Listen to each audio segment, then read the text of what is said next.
everyone. Good afternoon. It's nice seeing you after a while. It's been a while since we had this meeting. Welcome and congratulations for your attendance. Can we start with declarations of any interest? Can't see any hand. Any apologies? Yes, we have quite a few apologies this evening. We've got apologies from Mr. Sheikh, Salim Sheikh, Councillor Macaulay, Logula Hendram, Mr. Islam, Fitzroy Dawson, and Simon Shimmons. Okay, noted. Next, minutes of the meeting arising. Any matters arising from the last minutes we had? No. The minutes agreed. Thank you. Okay, next we'll have Improving Kidney Care Clinical Commissioning Group, Outreach, and Aman Nathan. Sorry, Councillor Skeet, Kaz is here tonight instead of Aman. He manages Aman. Okay. Yeah, let me. So Kaz doing kidney care too? Yeah, so it's an initiative that's happening across South West London, Councillor. So I'm just here to talk to folks on this call and in this committee about some proposals, and it'd be great to get many views. I don't know if the chat function is available on those proposals from this group and from folks in the audience, if that's possible. Okay, thank you very much. So the floor is open to you, Kaz. Thank you, Councillor. I'll just share my screen. Is that visible to everyone? Yeah. Yes. Okay, fantastic. So as I was saying before, so I am going to talk through proposals for changes to kidney services at St Helier and St George's Hospital. So just as a background to this, I think that many folks on this call will remember that there was some work done in 2020 to think about how services might be reconfigured at a new hospital that will be built in Belmont in Sutton. So off the back of that, there has been some thinking from doctors looking after kidneys in St Helier and St George's hospitals about actually what options around that might be explored in order to get even more benefits for people and communities locally. So I'll just talk through the proposals, a bit of the background, what it means, and I'll also just share a little bit about how we have been reaching out to people locally, and there'll be some questions at the end for folks on this call, and then the last slide will have just some details for how people can continue to feed their views and opinions into this engagement exercise. So I'll just go through this very, very quickly. So as I was saying, my colleagues have put forward some proposals for 80 million of investment into a new specialist kidney unit at St George's Hospital in Tooting. We think that would deal with only 5% really of the current level of service that we have now. And most people therefore would not have any change in their treatment or care. The main impact we think we'll see is that some people might need to travel a little further for this special care in that new unit at St George's.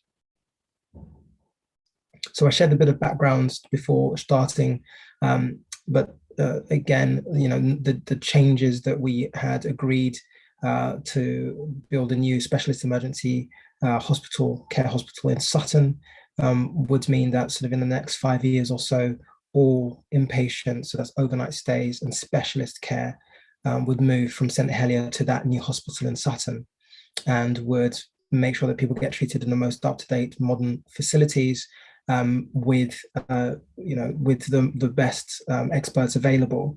But when those experts actually got together to think about that, they thought they had an even better proposal, which might be to have a specialist kidney unit at St George's. A little bit more detail on what they think they'd be able to deliver would be more time to have operating sessions and operating theatres, to actually have a team that would work 24/7, and to have experts all in one area, a larger team that would be dedicated to treating patients and making sure that they get home much faster.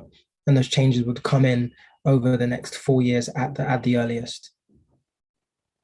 So a bit more of a breakdown of actually when people would use the unit, and the actual breakdown of who would see changes to the way that their care is delivered. So as you can see on this slide, we think that 95% of treatment that happens right now is going to stay the same. So you'd still have hospitals providing general care around kidneys, transplant follow-up, and any kind of assessments or donor clinics. We still have the units that were existing, continuing to provide dialysis, and we would be continuing to make sure that people can get their therapies as close to home as possible. So the new unit at St. George's Hospital would deal with mostly inpatient appointments. So those are actual transplants, that's surgery, and if there is acute kidney injury where they need that treatment.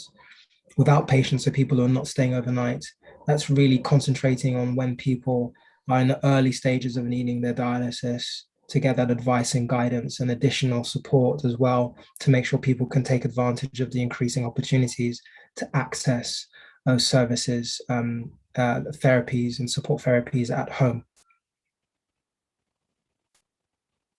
So in terms of that impact, we think on people's travel, so it's something that we hear before. So it's not going to affect most people, but we know that some patients will have to travel a little further and to get their specialist care. So it's something that we're really interested in hearing about. It was something that I think we heard about a little bit with the Improving Healthcare Together proposals for that new hospital in Sutton, and we think that there may be similar impacts here, and it'd be great to hear from the committee and folks in attendance about this. So the next couple of slides will just talk through how we've been approaching people and also some questions for the group. So this slide just shows, again, the proposals and what we think the benefits might be in terms of that investment in services, more beds, more theatre time, more access to expertise, and more updated facilities. We have been talking to people since 27th of July, so this is one of the last conversations I'll be holding in Merton. But we have been doing outreach sessions in clinical settings. We've been writing to patients. We've been doing some staff engagement just to make sure that they are understanding and okay with the proposals. And we've continued to meet with organisations that work with kidney patients closely. We've also held some larger scale clinics across South West London. And we're continuing to do communications activities on both traditional and social media. And at the end of this slide, there'll be some contact details if you want to share your views further than the discussion we are able to have in this forum.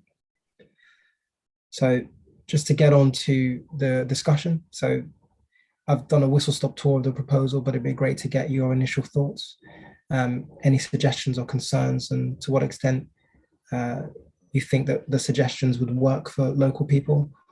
But crucially, is there anything that my colleagues might be missing and need to consider? And are there actually better alternatives to this proposal? So I'll open the floor to the group, and Chair, if it's okay, I can leave this slide up just to make sure questions are still in front of people. Anyone have any questions for Kaz?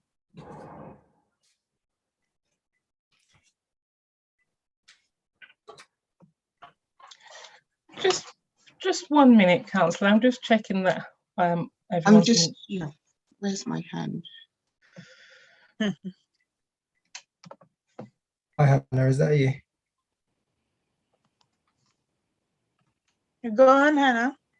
Oh, right. I was just going to ask whether anything's been done about, in terms of donations, kidney donations from the BAME communities. In terms of encouraging more donations Yes. from the communities, that's something I'll have to go back and find out. I know it's something that's of concern to us. We know there's more that we can always do to encourage folks to donate in terms of information that we give, in terms of demystifying the process. So I'll find out where we are on that, Hannah, and get back to you. Anyone Thank you. else? Okay, Joan, go ahead. Sorry. Hi, Kaz. Thanks for coming and thanks for talking to us. Okay, at present, the kidney unit is at St. Heliers, is that right? Well, so there are a variety of kidney services across Southwest London. Right. So there is already specialist care being provided at St. George's Hospital. And yes, there are kidney services at St. Helier. Right. So what the theme all about is to combine it all into a massive kidney unit. Is that it? So the proposal would shift some services to St. George's. So those would mainly be inpatient appointments so you would need a surgery, for example, and with outpatient appointments where you're getting specific advice to either get home therapies or when you're in the early stages of needing dialysis. So most services would still stay as they are. Right. Because my reason for asking that about, it's going to cost about 80 million. Mm-hmm. Is investment, is it that, okay, is it because people are going to buy into the service or that's what it's going to cost to build this unit? So my understanding is that would be construction. So it would involve, I think, new theatres. So it may include some other costs, but I don't have those details in front of me right now. Right. Thank you. Thanks. Thank you. Okay, Bo. Thank you, Chair. Has an equality impact assessment been done as to the impact that this will have on various protected communities with protected characteristics? So my understanding is that there has been one. I think that what had come out of that, I think, was similar concerns around transport for some people in Merton in particular. And so that's one thing we're really looking to find out more about in terms of what that impact could be and if there's anything that we could do to mitigate that. Councillor Bush.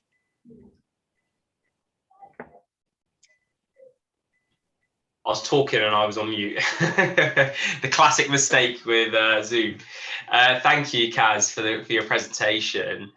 I think there's multiple added benefits for it being at St. George's. Obviously, the investment will probably lead to newer technology and improved care for patients. Obviously, on the flip side of that, it's the argument of that, are we potentially taking away key services or some services from St. Helier to St. George's, which could potentially affect the care of people that go to St. Helier Hospital instead of St. George's at the moment. And that kind of leads me on to how we canvassed their views at all on what they think. So our majority of kidney patients who go to St. Helier at the moment in favour of this proposal, or is that something that Merton Council is looking to do in the near future? Okay, yeah, thank you for that question, Councillor. So my understanding is that there has been outreach to a lot of to kidney patient associations has been one place that we've started, and as part of this work we have been looking to speak directly to people who would be affected by this change to kidney services. I think that the analysis is still underway, so we'll be able to get a sense of the extent to which people who are receiving kidney services at the moment oppose or favour the proposals and other detailed information, and I think that will be fed back to Merton, to folks who are interested in due course. The only thing that I would want to kind of add on that is that speaking to the associations are good. However, I think sometimes they may not represent the people that are actually using the services at St. Helier Hospital. So I don't know whether actually we could just use a more traditional method of someone turning up to St. Helier Hospital and canvassing actual patients that turn up to the hospital and seeking their direct views. I think that potentially may be more insightful than just going to an association and asking them to kind of email and canvass their own opinions, who potentially may have a ulterior agenda or motive. Sure. I wouldn't be surprised if they've already done some of that, but I will check, councillor, and make sure that that's something we're picking up. Perfect. Thank you, Kaz. Thank you. Anyone else?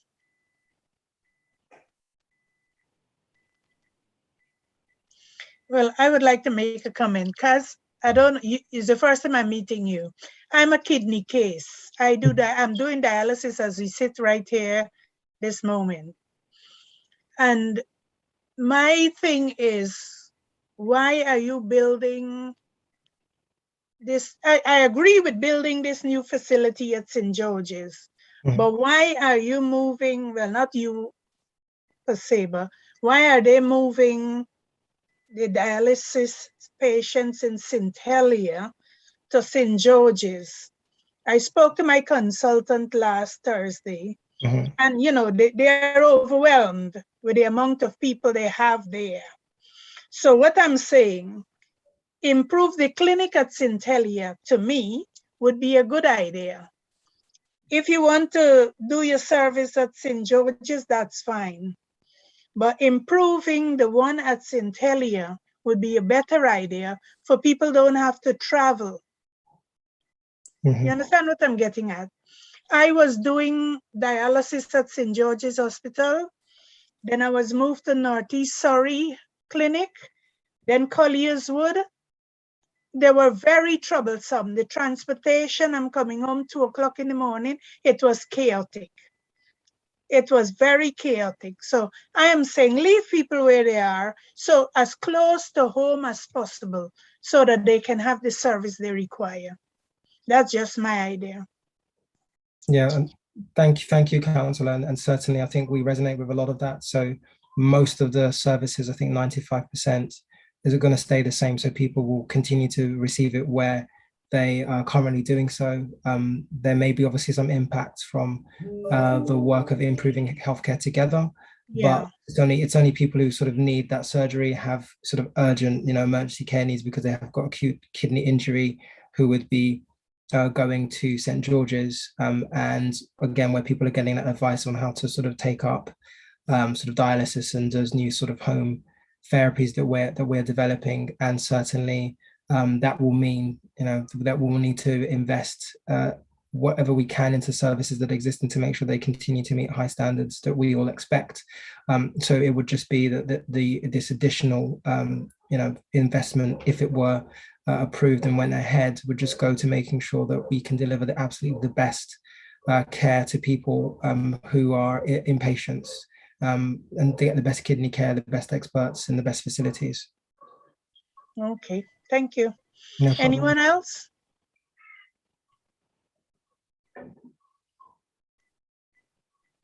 Okay, Kaz, well, thank you very much for your time and look forward to hearing from you soon. No problem. Thank you so much for having me. So just very quickly, I'm just sharing details here if you want to continue to join the conversation and share your views on these proposals. But I think we have a copy of slides that we can share as well. So yes, thanks again. Okay, thank you very much. Okay, well, we move on to item 5, hate crime update.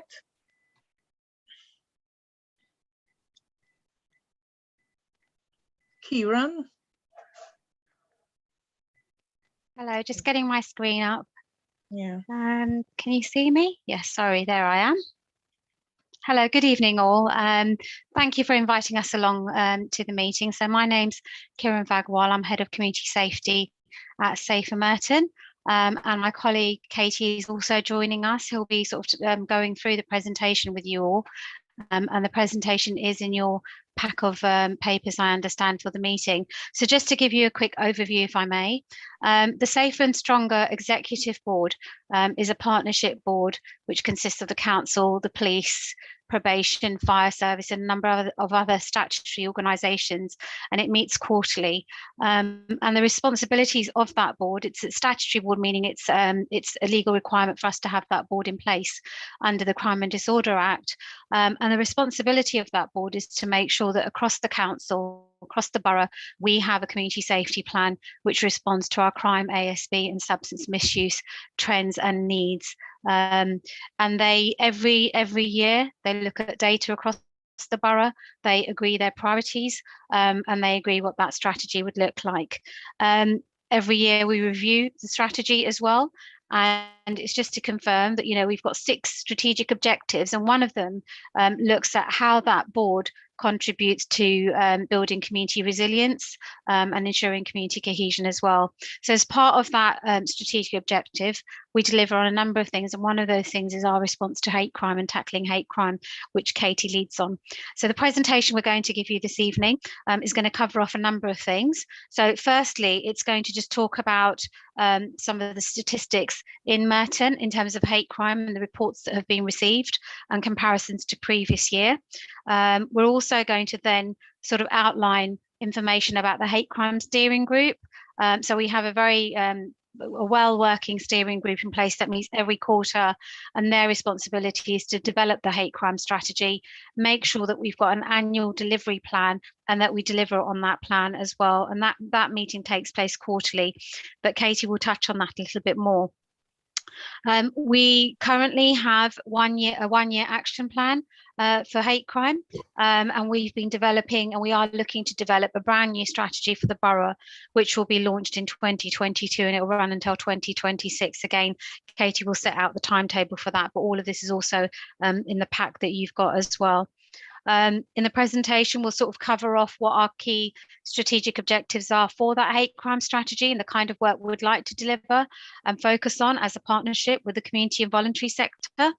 And then finally, in the presentation, we'll just cover off, you know, what are our priorities over the next 12 months that we'd like to deliver. And in the pack, I understand that you've got a copy of that work plan. It's quite an extensive plan, so hopefully that's given you a bit of a flavour, if you've had a chance to look at it, the kind of work that's being delivered across the council, the partners and the community and voluntary sector. So at this point, if I can hand over to Katie, and we're happy to take questions at the end of the presentation. And Everett, just checking with you if you're sharing your screen, sorry, or if you'd like Katie to share hers. Could you get Katie to share hers, please? Yeah, okay. Thanks, Kira. Lovely, thank you. Evening all. I'll just bring up the presentation. Can everybody see that? Yeah, lovely. So there's a definition here as a reminder of what a hate crime is. So it's any criminal offence motivated by hostility or prejudice based on a personal characteristic.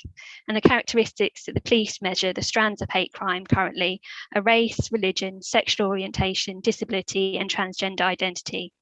As Kieran said, hate crime is a strategic priority for us in the Community Safety Partnership and also for Sadiq Khan in his MOPAC Police and Crime Plan. I'll just put some statistics in here to give you some context of hate crime levels in Merton. As you'll see from the chart, there was a spike around June, July time last year with the murder of George Floyd and the Black Lives Matter movement. We then tracked downwards, obviously when we went into lockdown, there was less people around, and we've been tracking up to more normal levels as we came out of lockdown in March. Racist hate crime is by far the most common strand of hate crime in Merton, and that's reflected across London as a whole. We've seen a steady rise of hate crimes being reported over the past few years. It's a question as to whether more hate crimes are being committed, and also members of the public and victims having perhaps the confidence to come forward and report these crimes to the police. So as Kieran touched on, in Merton we have a hate crime strategy group which meets quarterly. I see some familiar faces here tonight who are part of that group. So that's made up of organisations in Merton who are dealing with working with victims of the different strands of hate crime. We also have the police hate crime lead sitting on the group. So the aims of the group are, through our partnership, to raise awareness of hate crime, to encourage victims to come forward and to provide the support services that they might need. Maureen Bailey of Inner Strength Network, which is an organisation which works primarily with women and girls, currently chairs our group. And Maureen also sits as a member of the Safer Stronger Executive Board, so she feeds back on our work to them. So in terms of the work we do, we have regular messaging going out on Merton Council's social media channels. We have the hashtag Merton Stops Hate, that Merton is a safe place and hate crime in any form will not be tolerated. Those go alongside regular articles in My Merton, and we encourage that our partners that are part of the group to share these messages with their communities and retweet us and share our articles.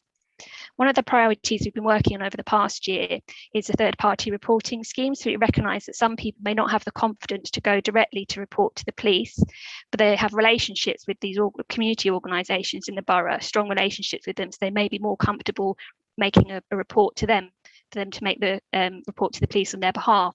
So we've got a number of the groups from our hate crime strategy group taking part in our third-party reporting scheme. We've also started reaching out to other groups outside of the strategy group. So this year we've had AFC Wimbledon, Tooting and Mitcham FC, and 10 Coaching Academy, which is a soccer academy, sign up to our third-party reporting scheme, and we're working to expand that.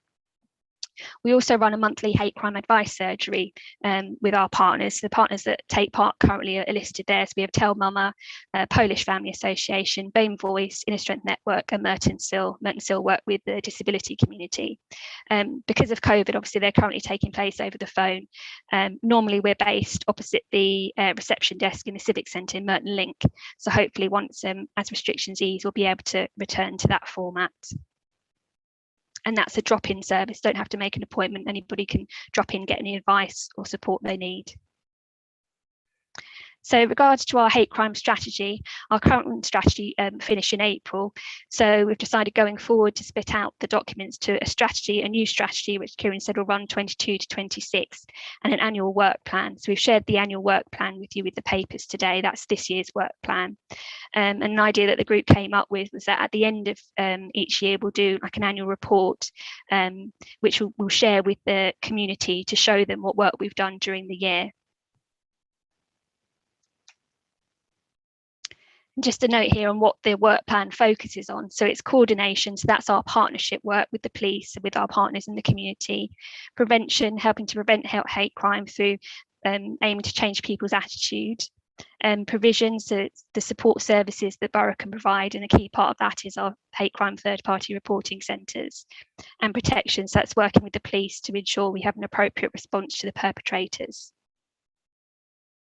It's just a timetable there of our work plan and how that will roll forwards. We're about halfway through that now, and that we've finished the work plan for this year. And I'm currently drafting the new hate crime strategy, which will be taken to the next strategy group meeting in December for sign off.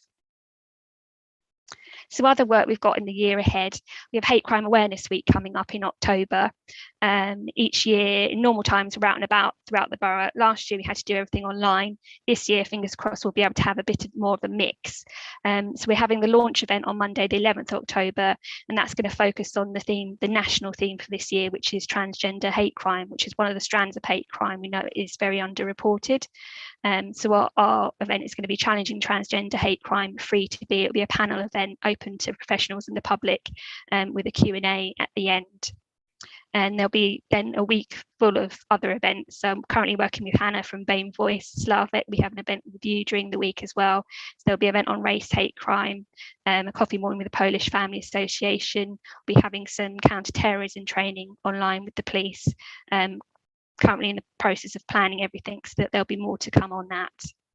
And during the week, we link in with other groups in the partnership, so the Police Safer Neighbourhood teams, BTP, Safer Transport, and also working with the Safer Schools officers to ensure that hate crime is covered in their assemblies and presentations during the week.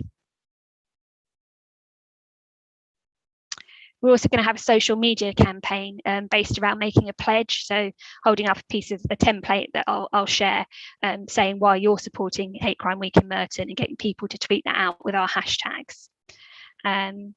Aside from Hate Crime Awareness Week, obviously we'll be continuing to working to promote our hate crime third-party reporting scheme, and also expand it with the organisations taking part. So hopefully working with different groups in the community who might want to join the scheme. We also might add a Hobbit each year, which is International Day Against Homophobia, Biphobia and Transphobia, and that takes place on the 17th of May, and that focuses around the rainbow flag being raised, a ceremony at the Civic Centre. So hopefully we'll be back doing that in person again next year as well.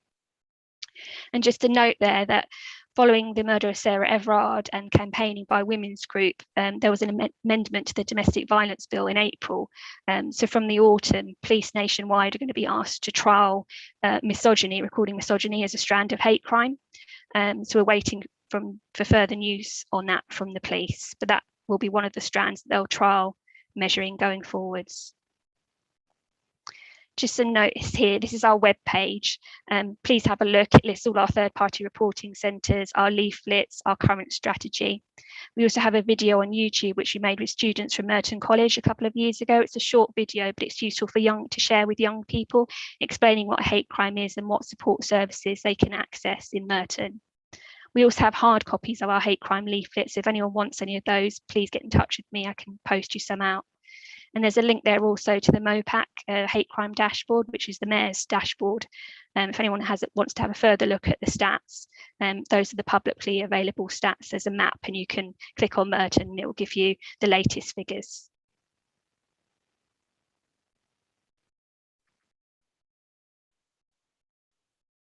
Anyone has any questions?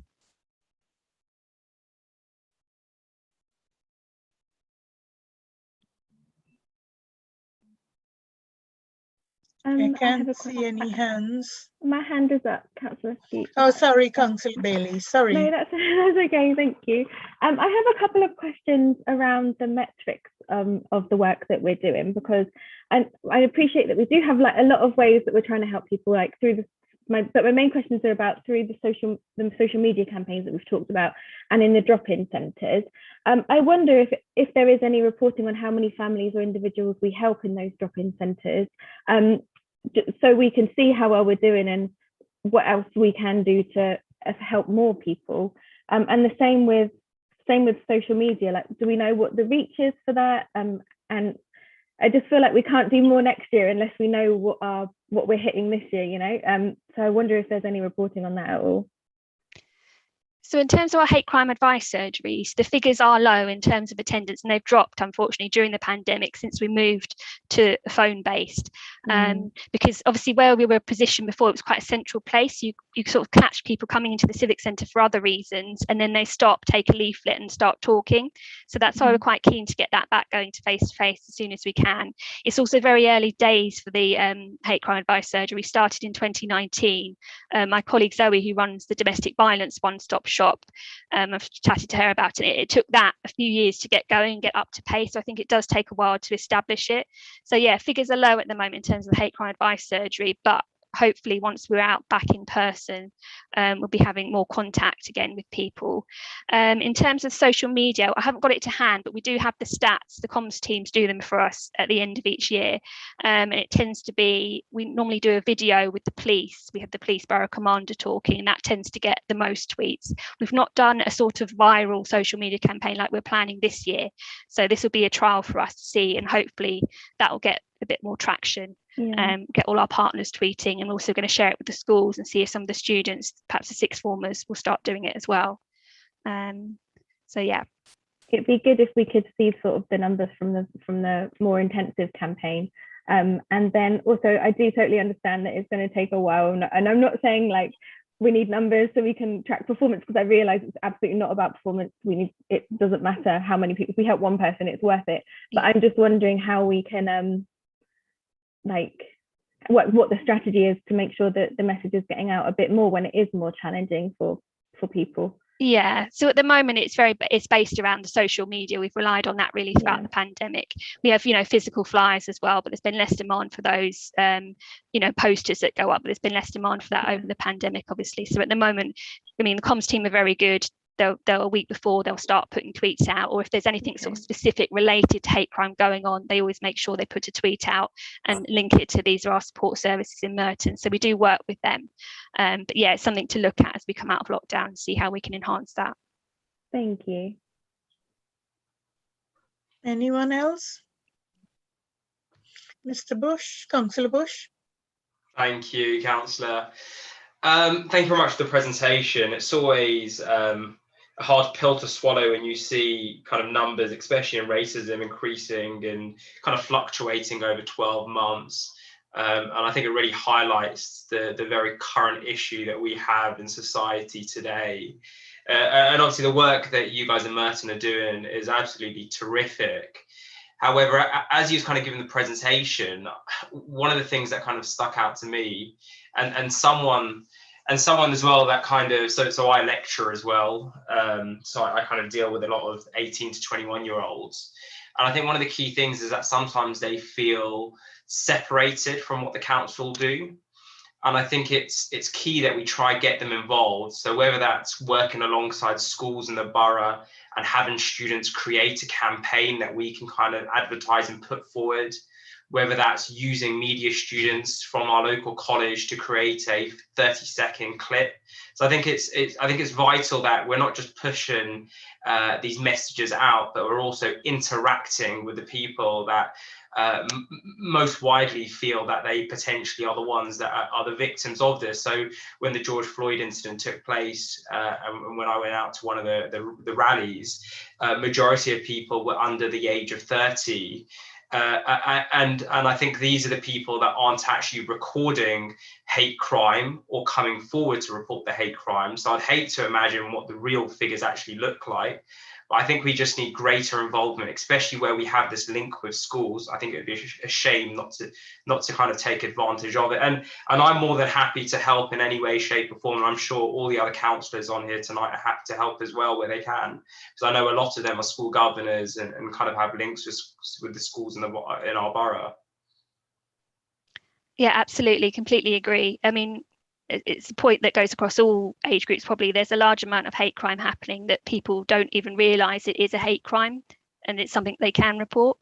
In terms of young people, we've got some good links with Merton College. As I said a couple of years ago, the students made, if you have a quick look at the video on YouTube, they produced and made that video alongside an organisation that helped them do the technical side of things, but the content completely came from them, and that worked out really well. But yeah, there is definitely scope to do some more work with the schools in the future. As I said, we do make sure we link in with them around Hate Crime Awareness Week via the schools officers. But yeah, absolutely, there's something to look at to see about how we can work with them further, because it is a key group, and most hate crime victims, I think, are under sort of in the 20 to 40 age group. Yeah. So yeah, it's something we need to look at. So even if we run a campaign once a year and promote it, so people kind of put their entrance in per school, and we advertise that video every kind of month, so it circulates across the borough, so we have a new video every month, and these are the people that will push the video out there as well on social media. As much as we try to do it, if you want to kind of reach that audience, I think we need that age group to be circulating that video out. Hence why I think it's so key to have that interaction rather than just forcing information to them, kind of getting them to kind of join in with us and help us. And I think that's the only way that we're really going to be able to reduce these numbers in the long term. Yeah, absolutely. Thank you. Councillor Henry. Thank you. Thank you very much for your report. Okay, I remember before the pandemic, we had a group of young men, I mean, somewhere from Croydon, going to different barbershops, hairdressers, and offering training group around how to manage and how to support victims of hate crime. And they were handing out some few small booklets. Do you still work alongside those people, and will they be starting up again? Do you know? I'm not aware of those, councillor. Certainly while I've been in post, I'm not sure who they were. I've gone out myself with a colleague and done the barbershops, nail bars, taxi firms, and given them our leaflets. But I'm not sure who that group is. If you could find the name, I'll have a look. Yeah, I mean, one of somebody who I worked with many years when I used to be in fostering, I can give you his name if you don't mind, is Lee Townsend from Croydon. Okay. Yes, so a matter of fact, I went out with him a few times and introduced him to some of the barbershops in Mitcham, Pollard's Hill, and different places. And it was very successful. They run a few training courses with them on how to, to manage or support people who are going through, crime. Sometimes they may be cutting someone ear and listen to a conversation and how they will address the issue for them. Yeah, exactly. Those are key something places. Like that we want to start up again. Yes. Yeah, and places like chicken shops as well, nail bars. So okay, thank you. Yeah, we'll look further into that. Okay, thank you very much. Anyone else? Sorry, I had my hand up as well. So I was just going to come in there and say, in terms of the point that Councillor Bush made around, increased engagement with young people, their participation in developing campaigns. Katie and I will certainly take that away and have a look at the action plan that we're developing for the forthcoming year and the strategy, and just look to see how we can translate that into our strategy. So there is that sort of engagement on both sides. And absolutely, I think, accept the point around how we can get out further into the community, in terms of some of the barbershops, hairdressers, etc. So again, Jan will take that back as well and have a look at how we can develop that as part of our communications plan. And I think that was really helpful. Two really helpful points. Thank you. Thanks, Kieran. And if you need any assistance or you want to have a chat, feel free to kind of reach out to me. I'm more than happy to kind of take this offline. Will do. Thank you. And Karen, I'm happy to support with the hairdressers and barbershops, if you do need any support. Lovely. Thank you very much. Anyone else? Okay, thank you very much, Kieran and Co. Thank you for coming and sharing on Oh, sorry, actually, Councillor Hannah Neal has her hand up. Oh, I didn't see that. Sorry, Hannah. You're muted. You're muted. Right. Can you hear me now? Yes, yes. My apologies. That's all right. It was just two points, really. One of them was this question about getting people together and understanding the point of view of each side. And I'm glad to see that attitudes have changed from some time ago when an officer was saying, well, you can talk with them as much as you like. All we want to do is to catch them. I'm glad to see that attitudes have changed somehow since those times. But you were talking about getting the football clubs involved. And I wondered whether that was one way, because the police used to. Some years ago, we used to do a lot with the police. They used to come into the organizations, Christmas time. And I wondered whether you could do a bit more. Perhaps one of the suggestions in our report is to set up a football academy for the young people. And whether, just communicating with people more, as other people have said. And the other one is, how's your recruitment drive going? So Katie, if I just kick off in terms of responding to that. So we've got overview and scrutiny committee meeting tomorrow, and the papers will be published, or they may already be online and published. In that, there is a report that I've produced around the work of Safer Merton, where we've outlined some further detail about what we're doing around hate crime, and the signing up as well of AFC Wimbledon. So Katie, do you want to just touch a bit about that around our joint work with some of the football clubs that we've done with third-party reporting? Yeah, so that was very much driven by the hate crime strategy group suggestions that, ways that we can best communicate with the community, and football clubs came up as one of those key organisations that would do that. And they've been very engaging, actually. We sort of started with one, then it led to the others. And that's just a start. There's other suggestions that have been made about other sporting clubs and other organisations that we can link in with. So that's sort of some of the further work we'll be doing over the next year. And in terms of recruitment, Hannah, sorry, what was that to do with the third-party reporting?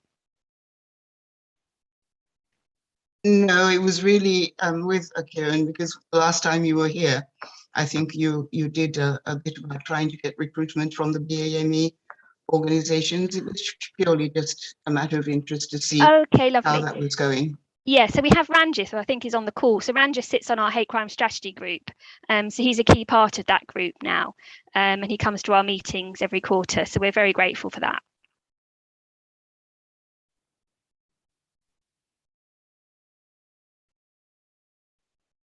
Thank you very much. Any other questions? Oh, I saw Bo hands up just now. Bo?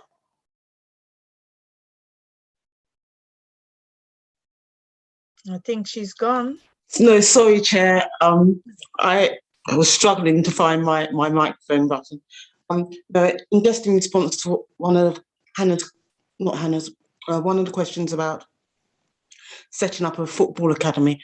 I believe our previous PCSO, JJ, has set up a thriving football academy in Pollard Hill that I believe he won their league last year, and the success of that academy is one of the reasons that he was lost to us and has gone to the Met Central. But that football academy continues to make inroads with young people in the borough, especially within the Pollard Hill area. Okay. Anyone else? Okay, I must say thank you to Kieran and her companion from Safer Merton to give us a speech on hate crime. And I hope we continue to do excellent job with hate crime because it affects all of us. Thank you, Kieran. Thank you, It's all Katie. right. It's all right. Thank you all. Thank you. We move on to item 6, refresh of the equality strategy by Everett. Okay, thank you. At the last meeting, I sort of hinted that we were about to refresh the strategy. Every 4 years, the borough legally needs to publish a new equality strategy, just outlining what the objectives will be for the years ahead. The intention is to launch the new strategy in April of next year.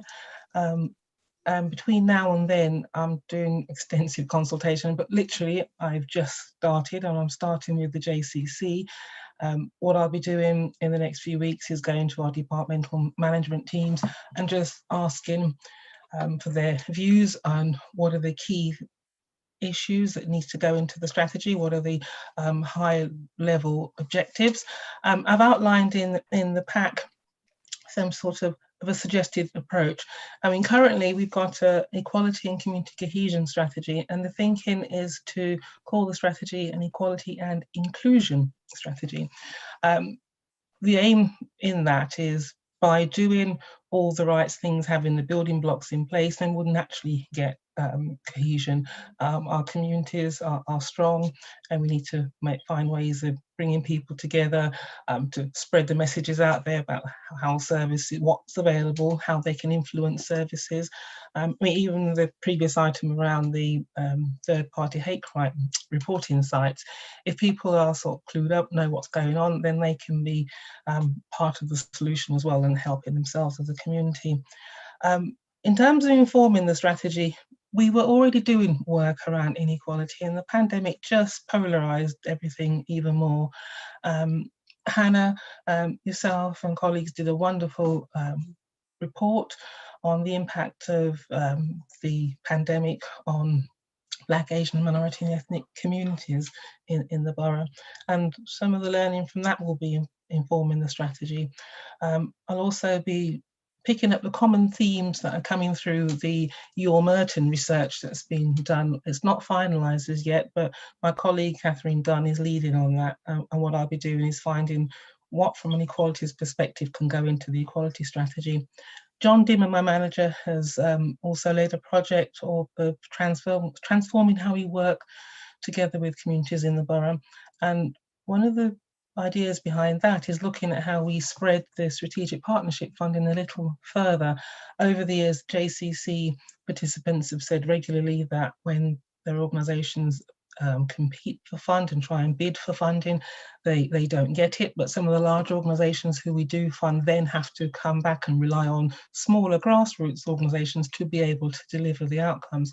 And so we're really looking about how we share that pot a little, see if we can spread it further and spread it fairer. So that's, again, something that will inform what we do going ahead. We know there are lots of health inequalities. The pandemic also highlighted digital exclusion. We've got young people at home in homes that have no Wi-Fi, they have no smart devices. And I think, again, as I said, the pandemic has just polarised some of the inequalities that were already there. Through the issues that have raised through Black Lives Matter last year, there are a number of things that have started to happen in the council already. Again, going back to the JCC, I think it was about 2013, the JCC raised the issue of the lack of Black and Asian in particular, minority ethnic staff in the higher graded jobs, the more senior roles in the council. So work is in train to try and change that. Internally, there's a race equality network for staff, and that, for me, that organisation internally will act as a critical friend and will also give ideas. But my quest tonight really is just to ask yourselves, as the community leaders, just to share with me what you think the high level objectives should have. What do we want our borough to achieve in terms of the strategy? Because for me, it's creating a level playing field. It's about giving some people an extra step up, because we recognise that there's a multitude of things that affect people's daily lives. We know that there's a gap in some of the outcomes between people who live in different parts of the borough. I'm not going to go over that because you know that. So again, I'll be looking at data, and what I would do working with the departments is just really challenging them, looking at things that are clearly within their remit, to get them to identify what they're going to do to continue to promote the equalities agenda. One of the examples of that, I'm thinking about environmental regeneration, and over a number of years, local people in Wimbledon Park, for instance, wanted step-free access to that station, and the council have lobbied TfL, and I know that that's happened quite recently. So what I'm saying is that you really do have a chance to influence what goes into the strategy. I've not had any meetings. I've met with our corporate management team to agree an approach, and that's all that I've done. I haven't met with anyone else, so you're able to really influence what goes forward for the council. As I said, in terms of the timeline, in your pack, right at the end of the document, page, sorry, I'm just trying to see the page. On page 46, it gives an outline of the timeline that we're working to, and from November to January will be the public consultation. So my intention is to bring more detail and a fuller presentation to the December meeting, give you an outline of what the strategy is shaping up to look like, and you'll still have an opportunity to influence at that point as well. I don't want to say much more. Actually, the other thing to say, in terms of monitoring the strategy, we have an internal group of officers, representatives from each department. It's chaired by Chris Lee, a member of our corporate management team meeting, and I service that meeting. And what that meeting will do is track progress for the departments. And then annually, I take a report to overview and scrutiny. I'll come here to the JCC as well, and our corporate management team. We've also got the unions that will look at the strategy, the race equality network. So there are a number of ways of monitoring the strategy going forward. So I don't think I want to say anything else. Just want to ask if you have any questions. Actually, one thing I forgot, the intention also is to develop an equalities charter that just sets out, back on one sheet of paper, what we are as a council. We're a council, for instance, that are committed to making sure people have decent homes and there's fairness, but it will just be a one-page document that says how we operate in a discrimination-free environment and how we promote equalities. So I'm happy to take any questions that you have. Any questions for Auret?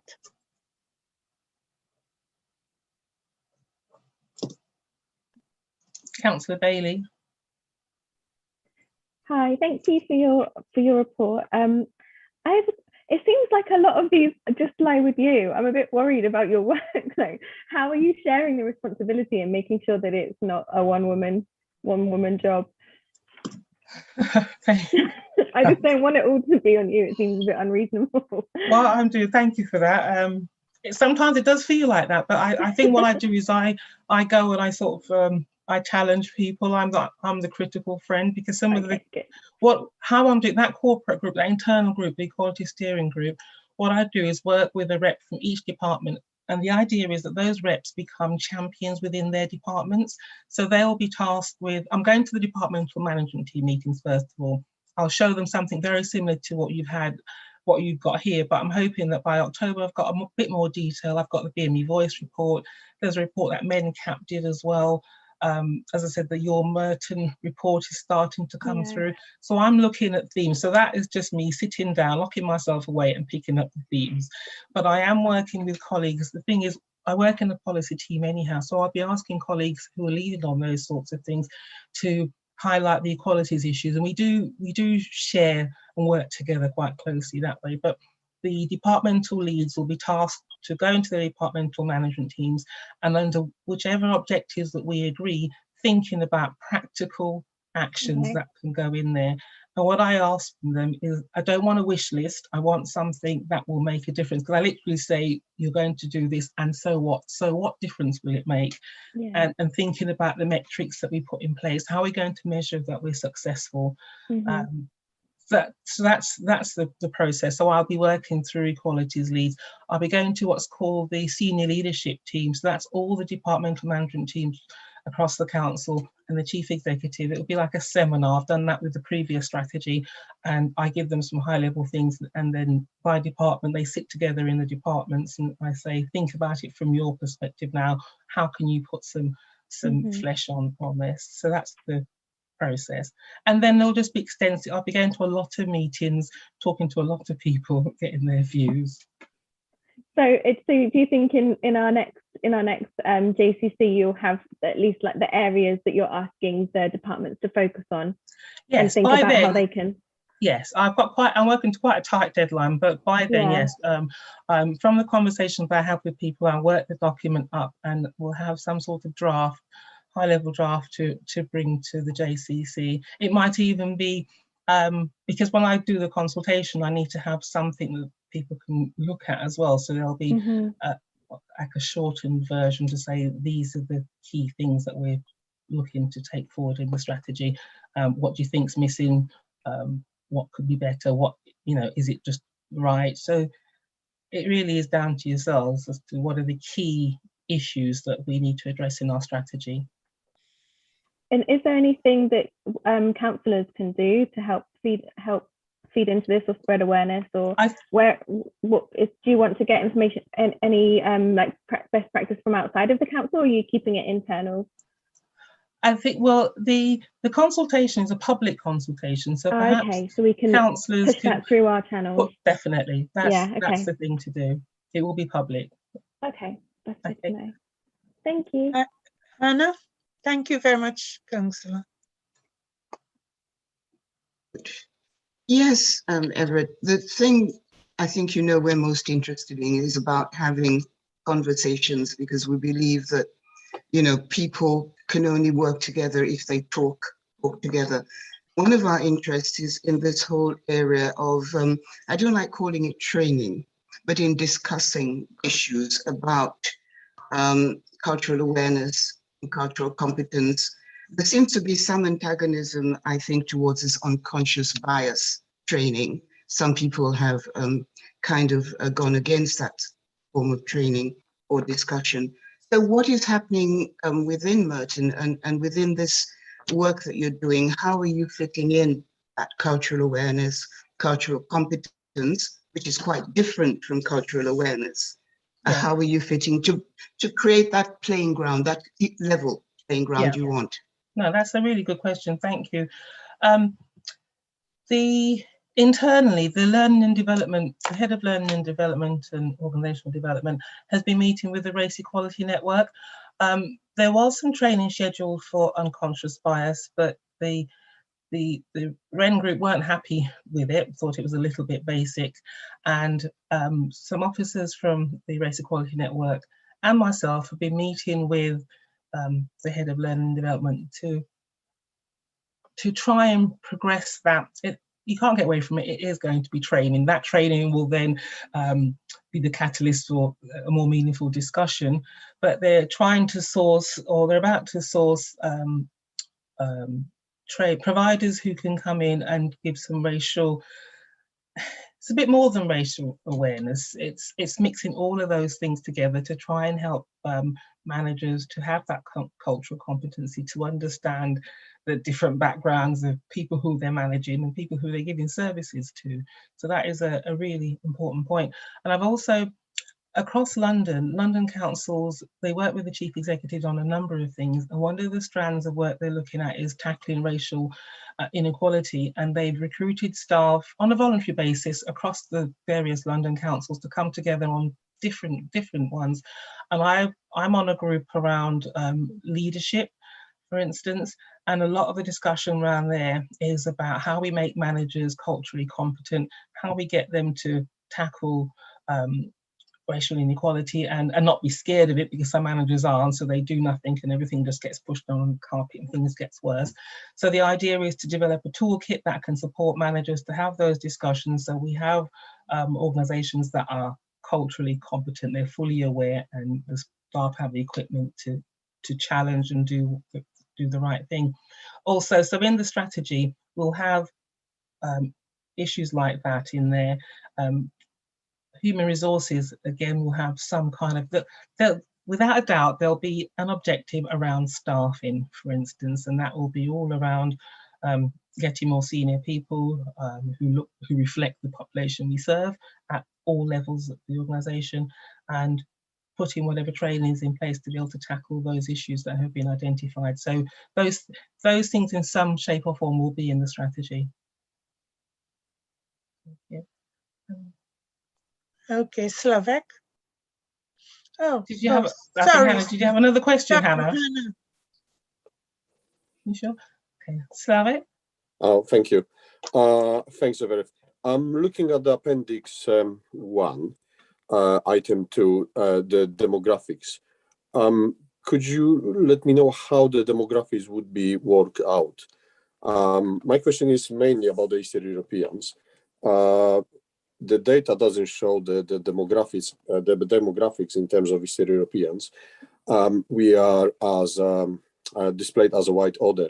So how do we know how many actually Poles and Eastern Europeans living in the Merton, and how you will work out the numbers?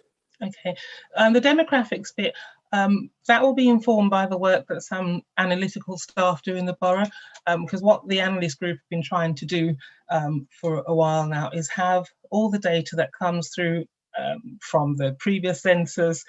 We've got data from Greater London Authority, London Council, all sorts of places.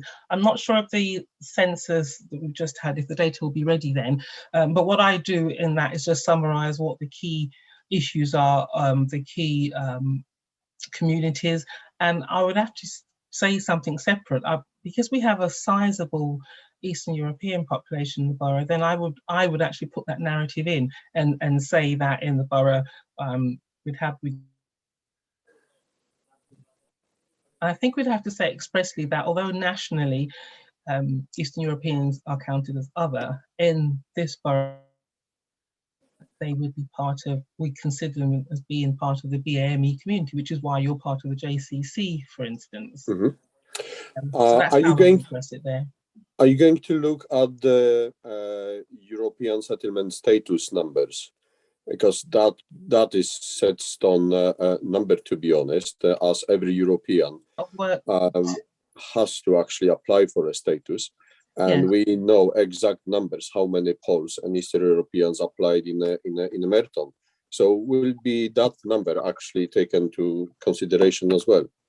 I'm not necessarily sure if we'd have to have that kind of detail in the strategy, because the thing about that area of work, Juicy, my colleague who's in this meeting as well, she did a lot of work to make sure that the scheme was promoted, because our intention was to get as many people as possible who were living in the borough to make sure they signed up for what they were entitled to. So I wouldn't necessarily put that, because this is a high level strategy, I probably wouldn't have that in there, but there might be some reference somewhere else to make sure that we continue to support people. But I don't think we'd have that. I'm asking just because if you compare the data in Merton, say the electoral data states that is just 7,000 Poles living in the borough, where the EU settlement status show actually that there is 22,000. So the discrepancy is quite large. It's 3 times more actually through the European status than the electoral data which council actually using for any type of activity. Sorry, I think I'm having problems with my internet is suddenly not stable. Can everyone hear me? Yeah, we're hearing you. Okay, because it was just a bit delayed. Yeah, Slavet, what we do is have whichever data shows the fact that there is a sizable Eastern European community in the borough, because we recognise that there is. And in the past, we've had data from London Council, which is a lot more accurate, because a lot of the information from 2001, well, that was a long time ago. So what I'd be doing is getting the most up-to-date data as possible. But recognise that the Eastern European community are part of the borough's BAME community, and there are issues of inequality that affects that community, and we recognise that as a borough. So that's what would be referenced in the strategy. And also,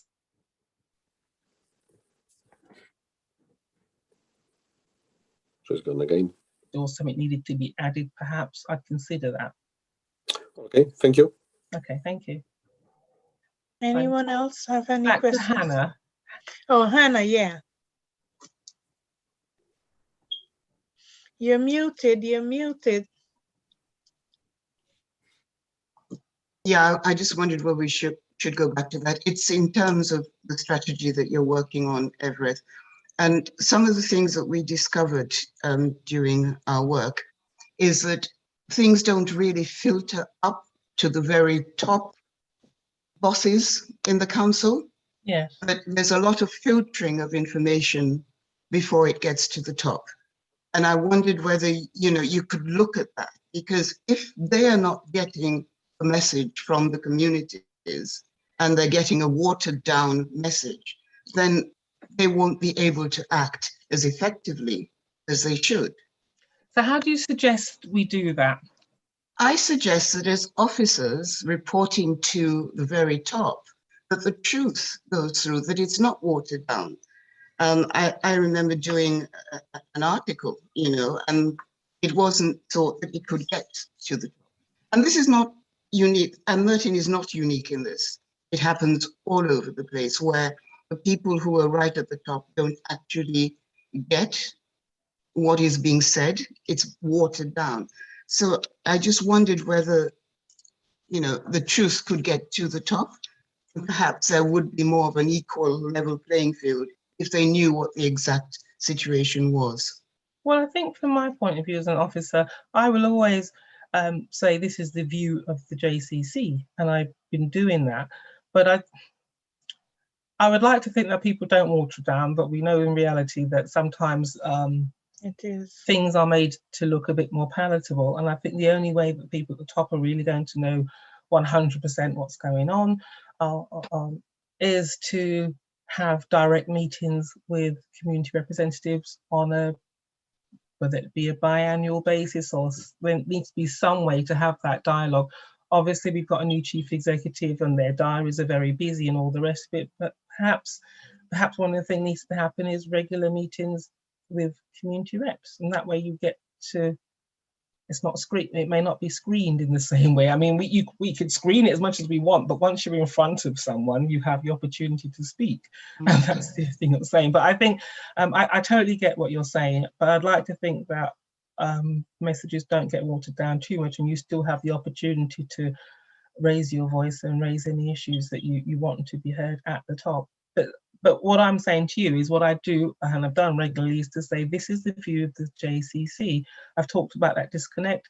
I've talked about the lack of BME people at the top, and the issue that's come up over the years has been funding. For instance, we keep wanting to come to yourselves to consult and to do the outreach work, but we don't want to give some of the organisations the money, because it takes you, as Dr. Aru, who sent his apologies as well, as he often says, he can get the people all together, but it's going to cost him money to do that.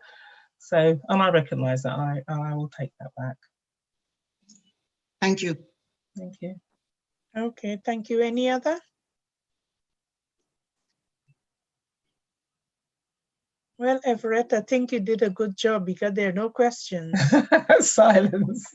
Silence into submission. As you always do, Everett. Thank you. And if there are no other questions, we'll move on to any other business. Is there any other business anyone wants to discuss? If no, then Au revoir. The meeting is closed. Okay, thank you everyone. Thank you for taking time out on this lovely evening, and enjoy the sunshine tomorrow, and take care. Okay, bye-bye. Bye. Thank you very much. you. Okay, bye-bye. Bye. Bye. Okay, bye. Julie, can you just stay on the line for me, please? Yes, I can. Bye, Sonala.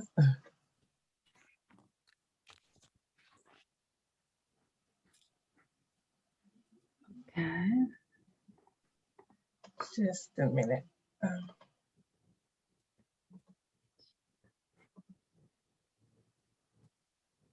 Okay, so how do we switch off the recording now? Right, we're being live streamed, so I think we better come out. I will. That's it. We're on live, so I will give you a call. Okay, yes, thank you. Thank you.